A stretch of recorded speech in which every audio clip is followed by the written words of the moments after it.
Hello. आज मैं इस वीडियो में आप लोग को इलेक्ट्रिक फील्ड कैलकुलेशन का एक दूसरा टॉपिक शुरू कर रहा हूँ। इसमें जो इलेक्ट्रिक फील्ड का कैलकुलेशन है, ये इलेक्ट्रिक फील्ड का कैलकुलेशन मैं आपको इलेक्ट्रिक डाइपोल के लिए बताऊँगा। इलेक्ट्रिक डाइपोल के लिए इलेक्ट्रिक फील्ड जो है ये कैसे निकालेंगे। Electric field for electric dipole. अब सिंगल चार्ज के लिए पहले पढ़ चुके हैं। सिंगल चार्ज के लिए मैं आपको बता चुका हूँ कि सिंगल चार्ज अगर क्यू चार्ज है तो इसके चारों ओर जो इलेक्ट्रिक फील्ड डेवलप होगा पॉइंट चार्ज के लिए 1/4πε0 Q/r² होगा। अब उसी कंसेप्ट की मदद से हम डाइपोल के लिए इलेक्ट्रिक फील्ड निकालेंगे। देखिए, डाइपोल का कंसेप्ट क्लियर है कि डाइपोल में दो चार्ज होते हैं, प्लस और माइनस, लेकिन दोनों इक्वल होते हैं। तो अब इसमें ये जो लाइन है, ये लाइन होती है axis of dipole, axis of dipole. और इस एक्सिस ऑफ डाइपोल और इसके परपेंडिकुलर दो पोजीशंस होती हैं। ये परपेंडिकुलर टू एक्सिस कहलाएगी और ये वाली एलॉन्ग एक्सिस कहलाएगी, एलॉन्ग एक्सिस। यानी दो तरीके हैं जहाँ पे हम इलेक्ट्रिक फील्ड निकाल सकते हैं डाइपोल के लिए। तो पहली कंडीशन है electric field on the axis of dipole. इसका एक दूसरा नाम होता है एक्सियल पोजीशन। इसको हम लोग बोलते हैं एक्सियल पोजीशन। तो एक्सियल पोजीशन या electric field on the axis of dipole, इसको कैसे करेंगे सबसे पहले हम लोग अब इसी को डिस्कस करेंगे। इसको ध्यान से देखिए, ये इम्पोर्टेंट टॉपिक है। ये डेरिवेशन में भी आता है, आपके एग्जाम्स में डेरिवेशन इसका पूछा जाता है। तो इसलिए आप इस चीज़ को देखिएगा कैसे इसका डेरिवेशन होगा। डायग्राम समझना है पहले। तो पहले आप बना दीजिए एक इलेक्ट्रिक डाइपोल। ये इलेक्ट्रिक डाइपोल हो गया जिसमें आपने प्लस क्यू चार्ज रखा, माइनस क्यू चार्ज रखा, या इसको माइनस ले लीजिए, इसको प्लस ले लीजिए, इस डिपेंड ऑन यू। इसमें कभी भी कंफ्यूज नहीं होना किसको हम माइनस लें किसको प्लस लें, आपके ऊपर है। अब आप ध्यान दीजिए, अब आप इसको इसकी एक्सिस बना दीजिए। ये मिड पॉइंट है, यहाँ से यहाँ तक ए है, यहाँ से यहाँ तक ए है, टोटल 2a होता है। तो इसलिए टोटल 2a है और आपने इसको ऐसा बनाया। मान लीजिए कि इस एक्सिस पे कहीं पर भी पॉइंट है। जैसे मान लीजिए कि मैं कहता हूँ कि इस एक्सिस में चाहे इधर पॉइंट ले लो या इधर पॉइंट ले लो। तो इस पे हम एक पॉइंट लेते हैं P। ये ऑन द एक्सिस पॉइंट है जिस पर आपको इलेक्ट्रिक फील्ड निकालना है। तो ये OP equal to small r, इसका नाम रख देता हूँ OP equal to small r। O से P तक की दूरी r है और ये जो डाइपोल है AB, इसका नाम दे दिया जाए। तो अब हमको यहाँ पे इलेक्ट्रिक फील्ड की डायरेक्शन को सोचना है, इसको करना है। ज़रा ध्यान से देखिएगा कैसे करेंगे इसको। ये प्लस चार्ज है, ठीक है। प्लस चार्ज का इलेक्ट्रिक फील्ड किधर की ओर होगा बताइए। प्लस चार्ज है तो इलेक्ट्रिक फील्ड किधर की ओर होगा, बाहर की ओर होगा। मान लो कि ये E1 है और ये माइनस चार्ज है, माइनस चार्ज है तो इसका इलेक्ट्रिक फील्ड किधर की ओर होगा, इस चार्ज की ओर होगा, यानी इसके अंदर की ओर होगा, चार्ज की तरफ होगा, यानी इस साइड होगा। ये E2 है, ये E2 है और ये जो है E1 है। यानी अब यहाँ P पॉइंट पे दो इलेक्ट्रिक फील्ड लग रहे हैं।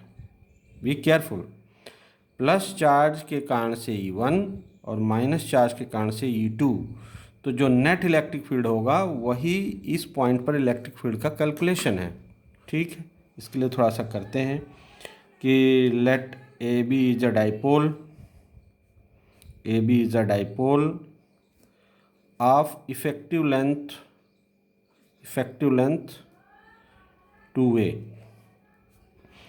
P इज अ पॉइंट, कहाँ पर है, on the axis, on the axis where electric field is required, जहाँ पर हमें इलेक्ट्रिक फील्ड निकालना है। where electric field is required. Let E1 is the electric field due to E1 is due to plus Q charge. तो and E2 is the electric field due to minus Q charge.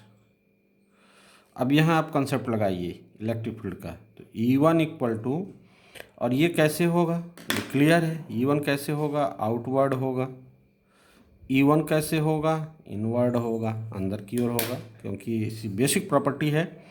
अब E1 को आप देखिए, E1 equal to 1/4πε0 Q अपान, देखो distance क्या लिखोगे E1 के लिए, E1 B के कारण से है ना, तो B से P तक का डिस्टेंस बताओ, B से P तक का डिस्टेंस क्या होगा, ये हो गया R और ये हो गया A, तो B से P तक का डिस्टेंस हो जाएगा, एक्चुअली ये BP स्क्वायर है, BP यानी डिस्टेंस स्क्वायर।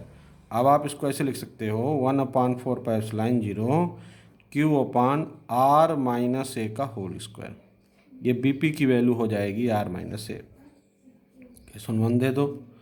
सिमिलरली E2 निकालो, E2 इक्वल टू 1/4πε0 Q, यहाँ मैग्नीट्यूड लेंगे, यहाँ माइनस Q मत लिखना, ये भी जो Q है ये मैग्नीट्यूड है। अब बताओ E2 जो है A के कारण से है, तो A से P तक का डिस्टेंस बताओ, तो O से P तक हो गया R और इधर हो गया A, तो ये डिस्टेंस हो गया R प्लस A, तो R प्लस A हो गया यानी AP स्क्वायर। इसकी वैल्यू रख दो 1/4πε0 Q upon R plus A का होल स्क्वायर। इसको इक्वेशन नंबर 2 दे दो। अब ध्यान से देखिएगा आप, इसमें दो इलेक्ट्रिक फील्ड लग रहे हैं, दो इलेक्ट्रिक फील्ड लग रहे हैं, एक है E1 और एक है E2। तो अब आप इसमें नेट इलेक्ट्रिक फील्ड निकाल लीजिए, माने टोटल इलेक्ट्रिक फील्ड जिसको बोलते हैं, कि टोटल इलेक्ट्रिक फील्ड आप इसमें निकाल सकते हैं। तो टोटल इलेक्ट्रिक फील्ड कैसे होगा, जो टोटल इलेक्ट्रिक फील्ड या net electric field on this position electric field E is equal to E1 plus E2। ध्यान दीजिए E1 प्लस E2, अब इसमें वैल्यू रखेंगे, लेकिन E2 की डायरेक्शन इसमें जो E2 है वो E1 के अपोजिट है, इसलिए इसको क्या लिखोगे, माइनस E2। तो ये आपका बन गया E1 माइनस E2। ये क्यों यहाँ माइनस साइन क्यों है, वैसे तो हम लोग नेट निकाल रहे हैं, टोटल निकाल रहे हैं, तो E1 प्लस E2 हुआ, लेकिन E2 निगेटिव हो गया। अब इसमें आप देखिए, मैं यहाँ पे डिस्कस करूँगा, जो बच्चे थोड़ा डीप में पढ़ते हैं उनके लिए ये पॉइंट मैं बोलूँगा कि ज़्यादातर रेफरेंस बुक्स में E1 माइनस E2 लिखा है, किसी रेफरेंस बुक में आपको E2 माइनस E1 भी लिखा होगा, तो E2 माइनस E1 भी सही हो सकता है। वाई, अगर आप E1 को रेफरेंस मानते हो कि E1 की डायरेक्शन को रिजल्टेंट लिया जाए तो E1 माइनस E2 होगा, अगर आप E2 को मान लोगे तो फिर E2 माइनस E1 होगा। आंसर दोनों का सेम ही आएगा, आप कैलकुलेट करोगे तो आंसर में कोई चेंज नहीं आएगा, लेकिन रेफरेंस बदलेगा, इसलिए रिजल्टेंट की डायरेक्शन भी बदल जाएगी। तो यहाँ पे आप वैल्यू रख दीजिए E1 माइनस E2 में, equal to 1/4πε0 Q upon E1 की value R minus A square है, minus 1/4πε0 Q upon R plus A का होल स्क्वायर। ध्यान देना, इसको सॉल्व करो, थोड़ा मैथमेटिकल एबिलिटी है, यूज़ करिए। 1/4πε0 Q कॉमन ले लो, 1/R माइनस A का square minus 1/R plus A का स्क्वायर। अब आप क्या करो, इसको एलसीएम ले लो, ये A minus B A plus B है, तो यहाँ क्या हो जाएगा, A square minus B square यानी R square minus A square का होल स्क्वायर। तो यहाँ क्या मिलेगा आपको, R प्लस A का होल स्क्वायर, यहाँ बचेगा R माइनस A का होल स्क्वायर। जो बच्चे मैथमेटिक्स लिए हैं बहुत ईजिली इसको कर रहे होंगे, हालांकि ये कोई कठिन चीज़ नहीं है, बेसिक मैथमेटिक्स है, 9-10 में पढ़ें आप। तो 1/4πε0 Q, और इसके अंदर सॉल्व करो, A square plus B square plus 2AB, ये फार्मूला लग रहा है। यहाँ क्या होगा, A square plus B square minus 2AB, और नीचे आपका एज इट इज रहेगा, नीचे कोई चेंज नहीं हो रहा है, नीचे जो लिखा था। इसको एक स्टेप और सॉल्व करिए, थोड़ा आप पेशेंस रखिए करिए डेरिवेशंस में, गलती ना हो इसके लिए। R square plus A square plus 2RA minus R square minus A square plus 2RA, और आप यहाँ लिख दीजिए R square minus A square का होल स्क्वायर, ये दोनों आप कैंसिल कर दीजिए। फिर आपको मिलेगा 1/4πε0 क्यू, और यहाँ पर लिखिए 4RA upon R square minus A square का होल स्क्वायर। ध्यान दीजिए, अब ये आपको एक नया डेरिवेशन बन रहा है जिसमें q को अंदर ले जाइए, 4 को ऐसे लिख दीजिए, 4 को 2R इंटू 2QA। ज़रा यहाँ पर देखिएगा कि मैंने कैसे ब्रेक किया है, 4 को 2 इंटू 2 लिख दिया है, बाकी सब वही है। अब यहाँ इसको आप एज इट इज़ लिख दीजिए। यहाँ हम कोई इंट्रोड्यूस करना चाह रहे थे, क्या, P इक्वल टू 2QA। ये P क्या है बताओ, P क्या है, इलेक्ट्रिक डाइपोल मोमेंट है।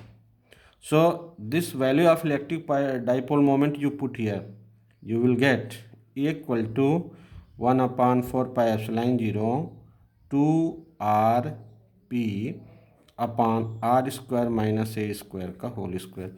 ये भी एक फार्मूला है, ये इक्वेशन 3 इसको हम दे देते हैं कि ये रिजल्टेंट इलेक्ट्रिक फील्ड है। अब इसमें हम एक कंडीशन अप्लाई करेंगे कि अगर डाइपोल बहुत छोटा